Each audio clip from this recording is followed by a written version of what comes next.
최근 파리 생제르맹의 경기를 보면 이강인 선수의 위치가 너무할 정도로 바뀌고 있습니다. 오른쪽 왼쪽 그리고 왼쪽 오른쪽 중앙 미드필더, 심지어는 지난 경기 음바페와 투톱 위치에서 플레이를 했었어요. 그리고 이러한 위치 변화가 경기마다도 바뀌는데 경기 중에도 이강인 선수가 오른쪽에서 뛰다가 왼쪽으로 오고, 왼쪽에서 중앙 미드필더를 보고, 중앙 미드필더에서 최전방 공격수를 보고, 물론 이강인 선수가 멀티플레이어이기 때문에 여러 위치에서 활용할 수 있다는 장점이 있는 거기도 하지만 이 정도로 선수의 위치가 고정되어 있지 않다는 것은 분명히 문제가 존재를 하는 거거든요. 그리고 이 문제가 어디에서 기인하느냐, 결국에는 음바페 중심의 축구를 만들기 때문에 밸런스가 무너지고요. 밸런스가 무너지다 보니까 이강인뿐만이 아니라 파비안 루이스, 우가르테, 에메리, 전방에는 하무스나 무하니 이런 선수들이 모두 다 피해를 좀 받고 있거든요. 그래서 지난 경기에 음바페가 해트트릭을 했음에도 불구하고 엔리케 감독이 불만을 표출했습니다.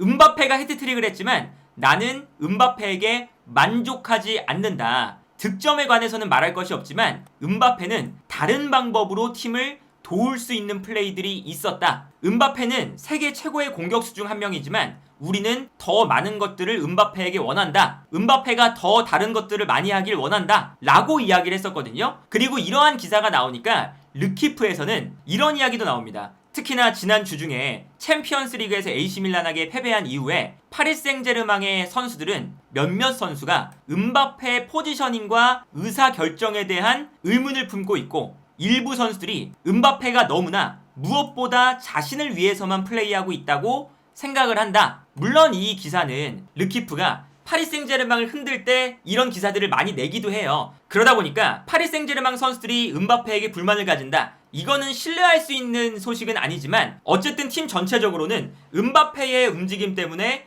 팀 전체의 밸런스가 깨지고, 엔리케 감독도 그러한 불만을 지난 경기에서 표출을 한 거니까 음바페의 움직임과 팀의 경기력적인 측면을 잘 생각해 볼 필요가 있거든요. 그러니까 아까 말씀드렸던 이강인 선수의 경우에도 이강인 선수의 최적의 위치는 누가 봐도 파리 생제르맹에서 오른쪽 지역에 있죠. 이강인 선수가 오른쪽 지역에서 뛸 때 뒤에 하키미가 있다 보니까 이강인이 잘하는 측면에서 볼을 잡아서 안쪽으로 끌고 들어오는 플레이가 매우 자연스럽게 나올 수가 있어요. 그러면 하키미가 올라와서 측면 공간을 채워주는 거죠. 그런데 이러한 플레이를 할 수가 없는 게, 물론 이강인 선수가 덴벨레와의 경쟁 관계도 있지만 이강인을 오른쪽으로 두면 어떤 문제가 발생하느냐, 음바페가 4-3-3 전형에서 왼쪽 측면 공격수로 나왔을 때 왼쪽 측면에서만 뛰길 원하는 게 아니라 사실상 음바페는 프리롤을 부여받기 원합니다. 그래서 음바페가 자유롭게 움직일 때가 많아요. 그러면 이때 이강인이 중앙으로 들어오고 하키미가 올라오면 오른쪽 측면 공간은 넓게 쓸 수가 있지만 왼쪽 측면 같은 경우에는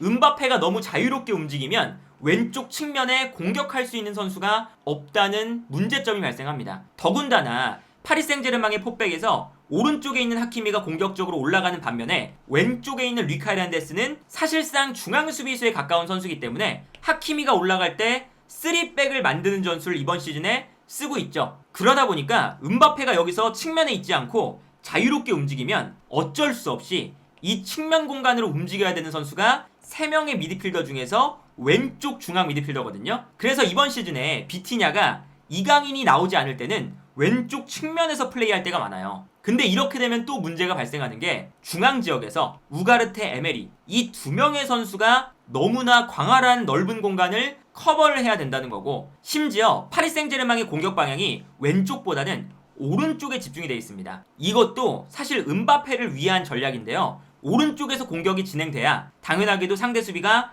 한쪽 측면으로 쏠리게 되고, 한쪽 측면에 쏠릴 때 음바페가 침투할 수 있는 공간이 반대편에 나오거든요. 그래서 파리 생제르맹이 전체적으로 공격의 방향을 보면 오른쪽에서 시작해서 왼쪽에 공간을 만들어주고 뛰어들어가는 음바페에게 패스를 찔러준다. 이게 음바페를 극대화시킬 수 있는 방법이거든요. 물론 음바페가 그러한 기회가 만들어지기만 하면 거의 대부분의 득점 찬스에서 득점을 만들어주기 때문에 음바페에게 맞춰주는 거긴 한데, 너무 할 정도로 맞춰주다 보니까 어떤 문제가 발생하느냐, 아까 비티냐가 어쩔 수 없이 음바페 때문에 왼쪽 측면으로 끌려나간 상태에서 오른쪽 측면에서 공격이 전개돼야 되니까 에메리가 한 칸 올라가서 공격에 가담하는 빈도가 많습니다. 그러면 우가르테 혼자서 이 넓은 중원 라인을 혼자 커버를 해야 될 때가 많거든요. 그래서 여기서는 두 가지 문제가 발생을 하는 거죠. 중원 라인에 우가르테가 너무 넓은 공간을 커버하고 있다. 첫 번째 문제가 있고, 두 번째는 오른쪽 지역의 선수들이 너무나 많이 모여있기 때문에 왼쪽 지역에서의 공격 밸런스가 깨진다. 더군다나 왼쪽에서 중앙 미드필더를 보던 비티냐가 측면으로 빠지기 때문에 비티냐의 측면 공격력이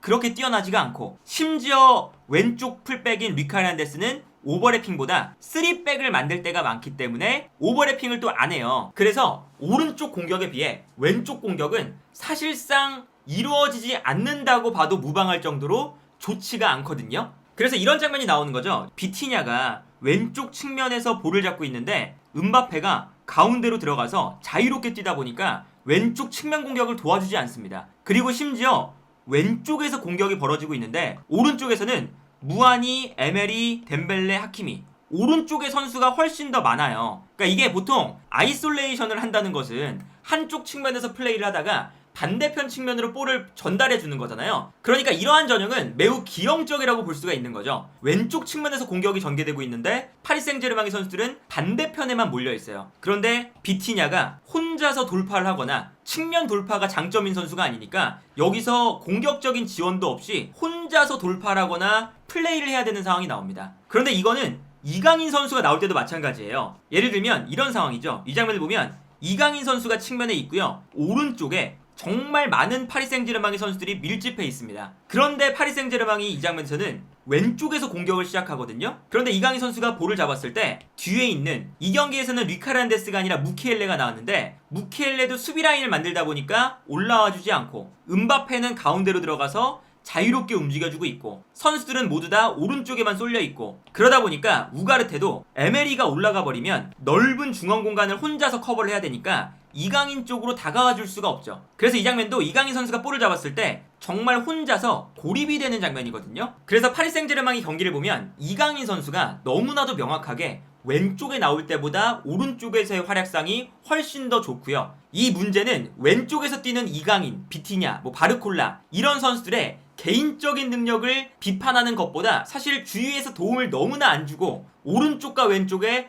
밸런스가 깨져 있기 때문에 왼쪽 측면 미드필더가 너무나 큰 부담을 떠안으면서 경기를 해야 되는 상황이 만들어지는 거거든요. 그런데 그렇다면 음바페를 측면에 세우는 게 아니라 원톱으로 세우고 측면에는 덴벨레나 바르콜라 이런 측면 공격수를 배치해서 4-3-3 전형을 쓰면 되는 거 아니냐. 상황에 따라서는 이강인 선수가 왼쪽 측면 공격수로 나올 수도 있겠죠? 이렇게 되면 아무래도 중원 라인의 밸런스도 3명이 되니까 밸런스도 좋아지고, 그리고 이강인뿐만 아니라 왼쪽 측면 공격수로 나오는 선수가 직선적으로 움직여준다면 그러면 왼쪽 측면에도 공백이 줄어드는 거니까요. 그러면 너무 좋을 텐데 음바페가 원톱으로 뛰기 싫어합니다. 그리고 싫어할 뿐더러 음바페를 극대화시키기 위해서는 음바페를 세컨드 스트라이커 내지는 측면 공격수로 쓰는 게 더 낫죠. 왜냐면 음바페 같은 경우에는 원톱에서 상대 수비수와 싸워주고 후방에서 넘어오는 볼을 등을 지면서 받아주고 이러한 유형의 공격수가 아니거든요. 음바페는 최전방에서 9번 공격수가 상대 수비와 싸워줄 때 싸우는 동안 발생하는 공간으로 음바페가 뛰어들어가고 이 침투 능력을 살려서 득점으로 마무리 짓는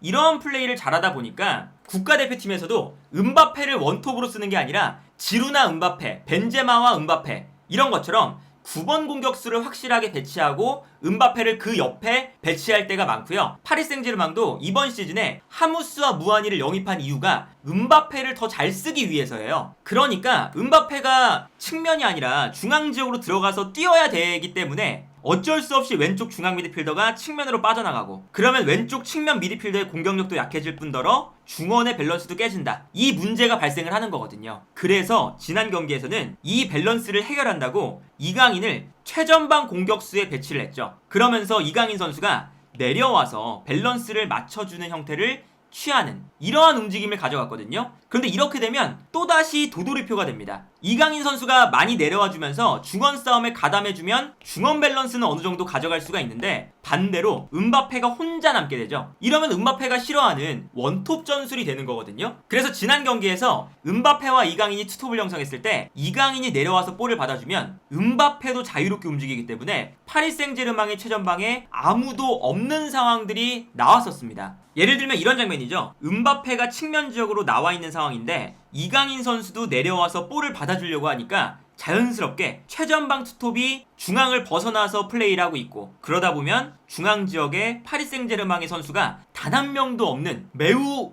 기형적인 형태가 나오게 돼요. 그래서 계속해서 이번 시즌에 엘리케 감독이 음바페를 어떻게 활용할까 고민을 하는 과정에서 음바페를 올리면 왼쪽 측면 공격이 불안해지고, 그럼 왼쪽 측면에 대한 문제를 해결하기 위해서 중앙 미드필더를 측면으로 뺐더니 중앙 미드필더 라인의 밸런스가 무너지고, 그래서 중앙 밸런스가 무너져서 최전방 공격수 자리에 이강인을 배치했더니 이강인이 내려오면서 이번에는 공격 라인에 아무도 없는 상황이 발생을 하고 연쇄적으로 문제가 동시다발적으로 발생을 하고 있거든요. 그런데 그렇다고 해서 음바페를 활용하지 않을 것이냐 라고 한다면, 음바페는 득점을 확실하게 만들어주는 선수니까 음바페를 그렇다고 해서 활용을 안 할 수도 없어요. 그리고 음바페가 나오지 않았던 초반 몇 경기에서 파리 생제르맹의 경기력이 너무나도 안 좋았었죠. 음바페 같은 세계적인 공격수를 두고 음바페 때문에 밸런스가 무너져서 음바페가 범인이다 라고 하는 것도 사실은 매우 배부른 소리거든요. 그러니까 이거는 엘리케 감독이 음바페를 쓰면서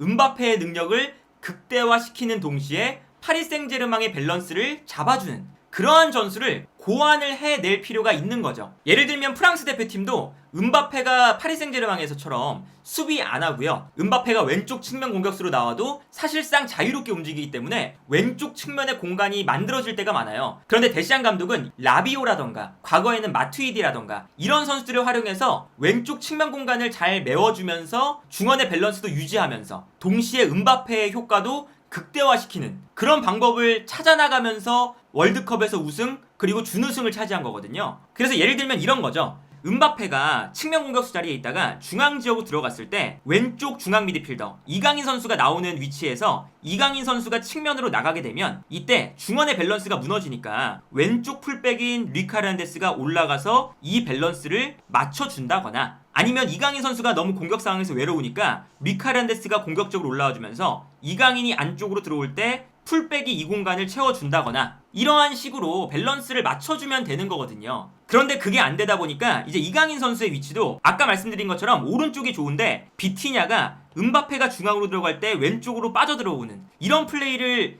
이강인 선수보다 못하니까 이강인 선수가 어쩔 수 없이 오른쪽보다 왼쪽 지역에서 나오는 빈도가 많아질 수밖에 없는 거고, 그리고 왼쪽 지역에서 나오다가 심지어는 지난 경기 최전방 투톱을 보는, 이렇게 위치를 계속 옮겨가면서 어느 한 자리에 고정되지 않고 이강인의 활용법을 계속 실험을 하는 형태로 쓰고 있는 거거든요. 벌써 시즌이 3분의 1이 지나가고 있는 상황에도 불구하고 아직까지도 엘리케 감독은 음바페의 활용법, 이강인의 위치 이런 것들을 못 잡아주고 있다고 볼 수가 있는 거죠. 그래서 엘리케 감독이 물론 음바페가 더 많이 띄워주고 음바페가 수비 가담도 하면서 중앙 지역으로 들어오기도 하고 측면으로 빠져나가기도 하고 더 유연하게 플레이하면 좋겠지만 음바페의 활용법을 엘리케 감독도 잘 찾아내지 못한 거기 때문에 해트트릭을 했지만 음바페에게 만족하지 않는다 라고 이야기할 수 있지만, 엘리케 감독에게도 분명한 문제는 존재한다. 그리고 이 문제를 해결하지 않으면 파리 생제르맹의 이번 시즌 경기력은 늘상 불안할 거고, 이강인 선수의 위치도 오른쪽, 왼쪽, 중앙, 최전방 이 왔다 갔다 자리를 못 잡는 것을 아마 이번 시즌 내내 계속해야 될지도 모른다.